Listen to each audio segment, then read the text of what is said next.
It's mid-June and it's absolutely scorching. I'm here today on the banks of the River Avon.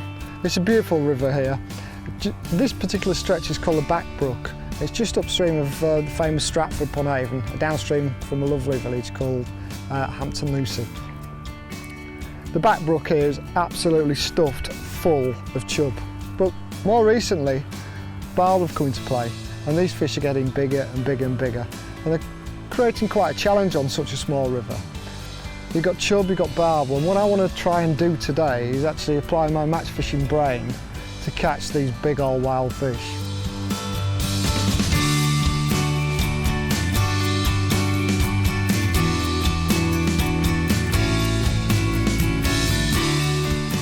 So I've finally selected a swim. This is one that I've chosen on here. Let's go down and have a look.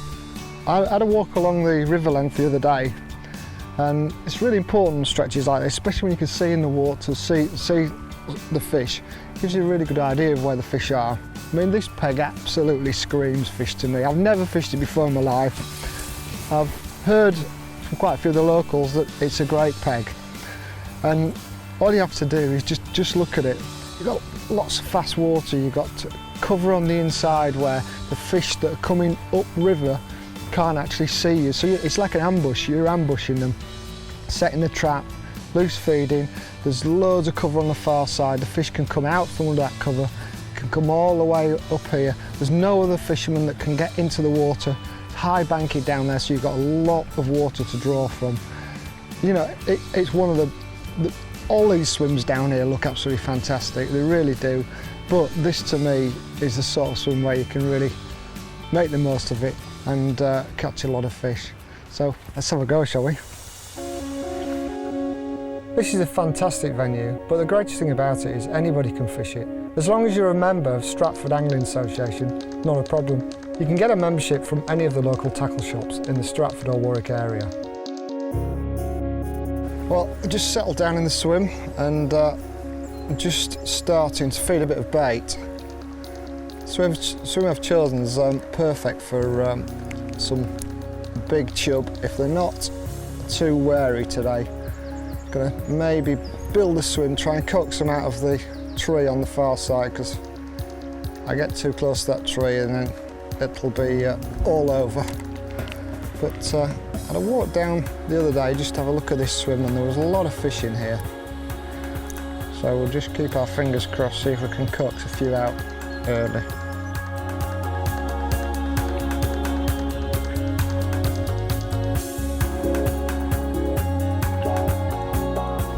So let's have a look at the setup. It's fairly straightforward, and if you do a lot of commercial fishing, you've probably got the gear that you need for this kind of river.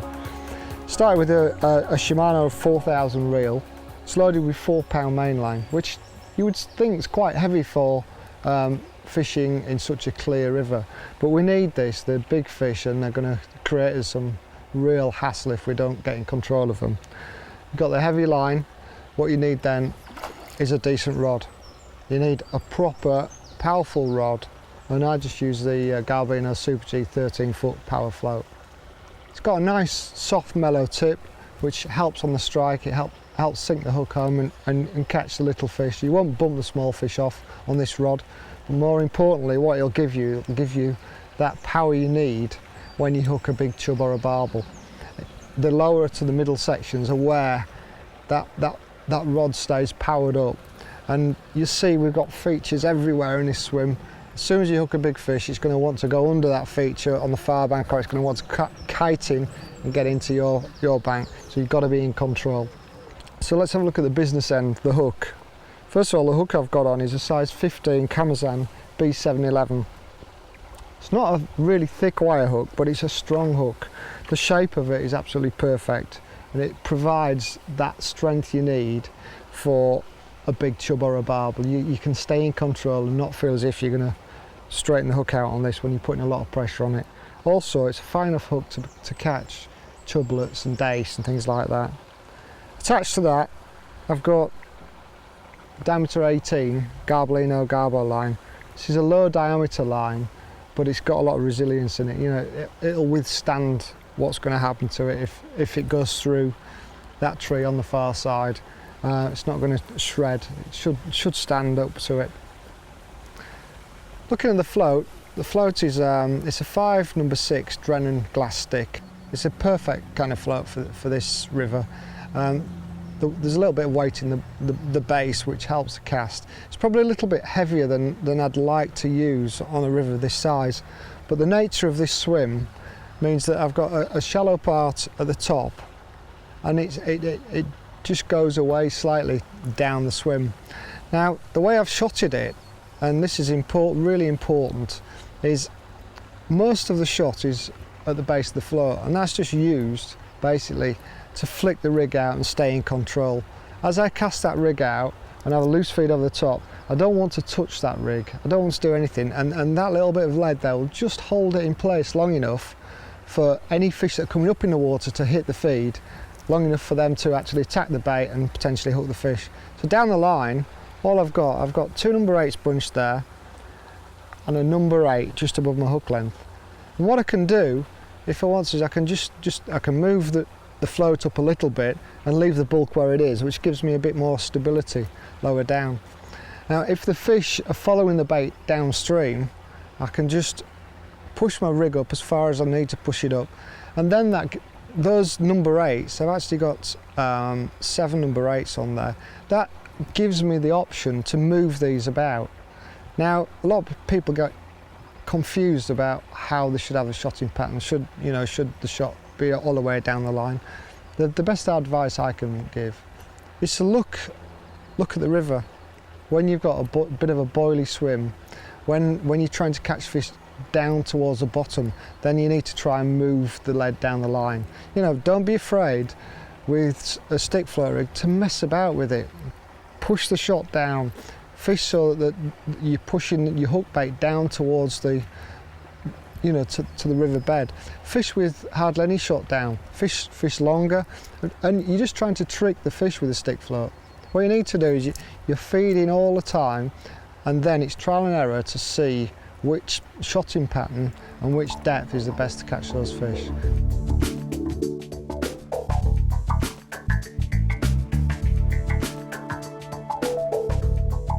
The castor and hemp is probably the best bait for this kind of fishing. You put maggot on and there's so many small fish, they're going to smash the maggot to pieces, and you're more chance of getting a quality fish on a double caster or even treble caster once they get feeding. What the hemp's doing with the casters is there's not a lot of bait getting down, so I'm just putting the hemp in just to give me a chance of getting some bait on the bottom. When there's bait on the bottom, you've got half a chance of attracting a barbel or, say, a few chub. Just hold them in the peg. The dace will eat the hemp, they'll eat anything, but there's more chance of hemp hitting the bottom than the casters at the moment. What I'm doing is I'm just putting 2 casters on. First one I'm trying to get up and round the bend. Second one, I'm just tucking so it's sitting on the bend like that. What you've got there is you've got 2 casters sitting fairly straight so they don't spin the line, and not a lot of hook showing. As I say, I'm seeing lots of small fish, dace and everything coming up for that feed, and that's almost a signal to the better fish, the chub and potentially even the barbel, that there is bait there. With them being wary fish, they'll know it's there now, and it'll just be a matter of how long they can resist not coming into the feed for, and time will tell. When the chub come in the swim, just slow down on the amount of bait I'm putting in, just make them compete a bit more for it, and they just lose their inhibitions a bit. Think I've got to have that feed, and then you can trick them into taking a big enough rig that you get the fish out. Presentation is so key on this type of water. I said earlier, the water is so clear that the fish can see the hook, they can see the line, they can see the shot, and it's just a case of you know, tricking them into believing that it's okay to take it. And the only way you can really do that is through good presentation. You try and get your bait to mimic the hook bait that's going down. There's quite a few fish coming onto the feed area now. I can see them, you know. See, they're starting to move up the swim. Only dace at the moment, but it's a good sign. Because you get the dace feeding and suddenly you see that the chub will move up as well. The dace are almost they're the advanced party to suss out, see if it's safe enough to feed. They're probably the less wary of the species. So they had a bit of a hard time, dace, over the last 15 years. You know, they were one of the most popular species in the rivers, but the nature of the fish, the size that it grows to, it means that they are probably the #1 target for the predators, for pike, for zander, and especially for the cormorants that seem to have really hit them hard over the last few years. Things seem to be levelling out a little bit now, and you know, although we've not lost the cormorant issue, then they don't seem to be as bad as they were.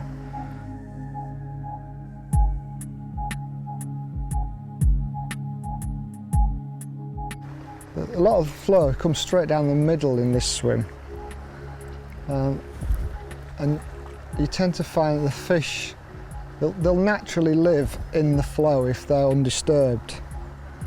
So if you know, if we weren't fishing this swim, they'd probably be sat straight down the middle.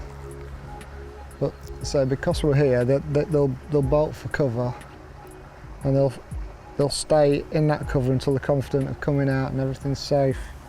I mean, I know a lot of the specimen guys, some of the things they do, which I often think as match anglers we could take a leaf out of their books, and that, you know, the specimen guys will come down here and they'll feed the swim for maybe even an hour before they start fishing, which there's a lot to be said for that. I mean, you know, if you're fishing on a bigger river or a canal, you could potentially be feeding, you know, you might feed one swim close in down here and then feed another swim on a feeder or a waggler.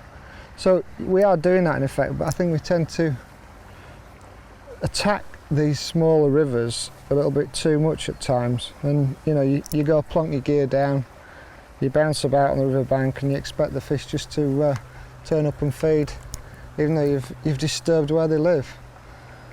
And you know, if you're not in a rush, then why not sit there for half an hour and just feed them and watch them feeding, see how they're reacting to the bait you're putting in. And the more confident the fish are, the easier they are to catch. Oh, there's a few more better fish now. Oh, I've just seen a big chub arrive in the swim. That's it, they're here. Just seen a big black shape. What was interesting is that big fish I saw, it looks like it's come from down the peg.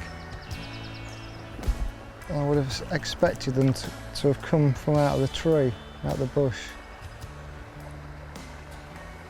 There's 6 or 7 big chub, really big chub in the swim. And the average, these chub average 3 pounds, I've got to say. Big old fish, beautiful. But they're so clever. Oh, I just spooked one then. He went for my bait. Whoa, these fish are starting to compete properly now. They're just starting to get a bit careless. And we've got him. Yep. Yep. So it just showed you they were just starting to really get confident, those fish, and I could just tell. You got to be really careful with them. Oh, there's a big old fish he is. Oh, got him. That's a brilliant fish. It's a big old chub, that is. A big old chub. First thing I'm going to try and do is keep those other chub in the swim. I'll probably, oh no, they're still there. That's great news. He's a big old chub. About 3.5 pound, that fish. Nice fish. Just shows you, it took me a while. It's taken me about 45 minutes to get them confident enough to catch one. But what a beautiful fish that is, isn't it? And his friends are still in the swim, so let's see if we can catch some more.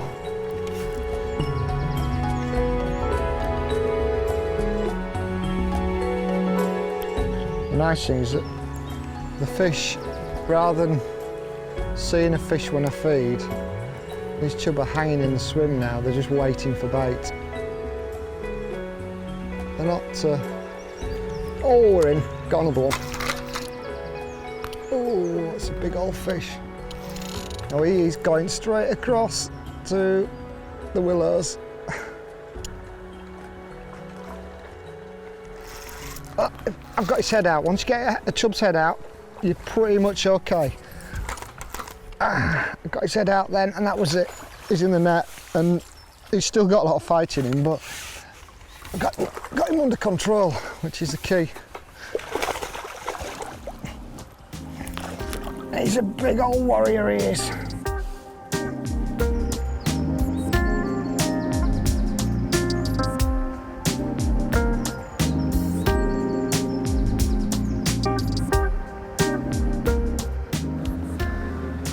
What I'm going to do now, I'm actually going to give my float line a rest. The chub, I've had a few of these big chub and they fight like mad.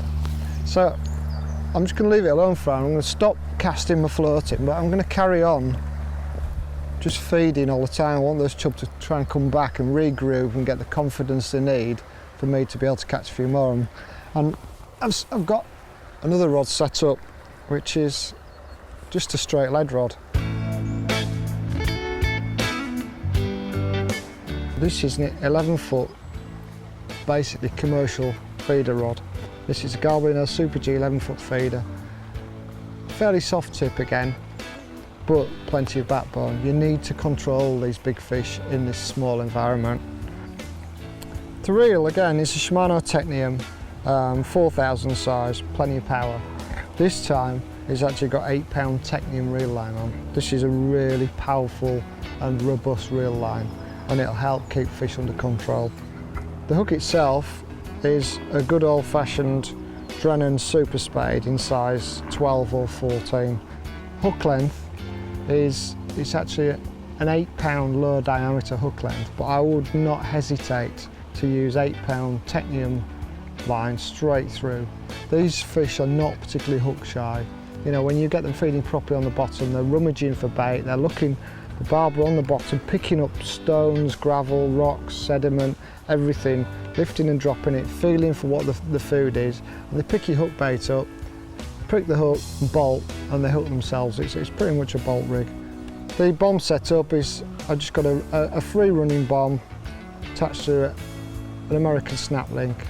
The lead's been flattened very slightly just so it sits in place better. I can use a lighter bomb rather than using a heavy bomb that in normal circumstances a bomb this size will roll off. That little bit flattened side just keeps it in position perfectly.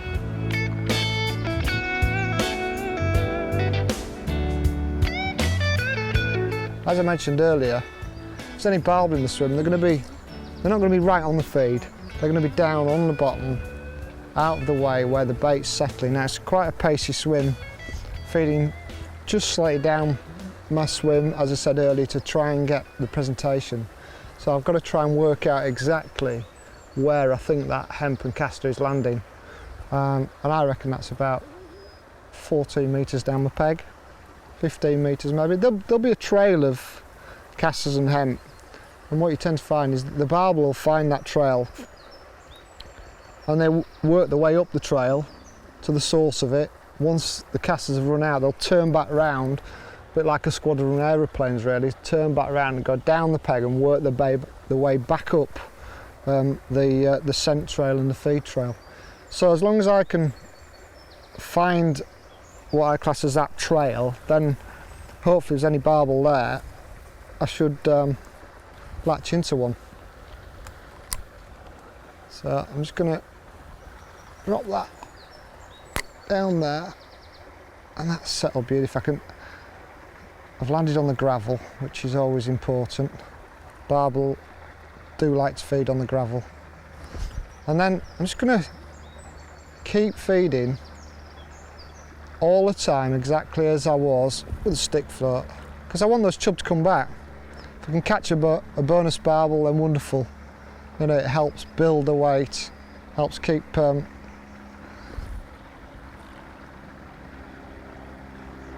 building the swim. You know, you just get an odd liner just to let you know that there's a big fish there. Just keeps the encouragement levels up a little bit. Oh, that's one. That's a fish. Oh, that's a barbel. I just chucked the straight lead over where I've been feeding all these. Oh, he's a big old lad. Oh, he's a big old fish, this is. He's a big barbel. Oh, doing a John Wilson impression there, but I've just seen this fish. It's probably the biggest barbel I've ever caught, or one of the biggest. Ah. Oh, look at that.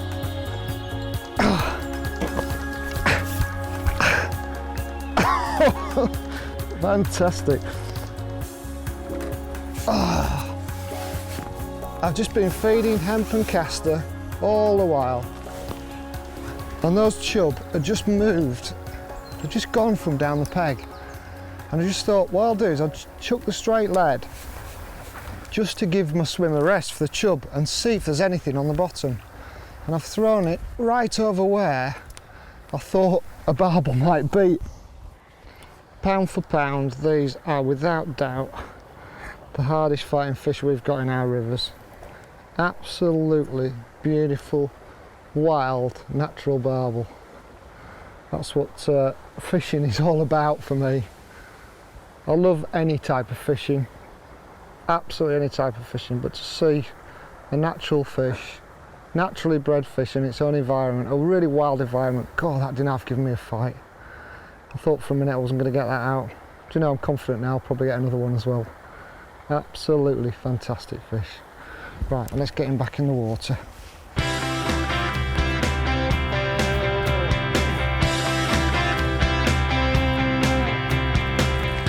They always say with rivers, if you can fish on the rivers, you can fish anywhere. And I'm certain that's true. You know, you look at a lot of the top match anglers, the older anglers, people like 5-time world champion Alan Scawthorne. He had his grounding on the rivers. He learnt about fishing natural venues for natural fish, and it's a great grounding for anybody who's looking to do well in match fishing.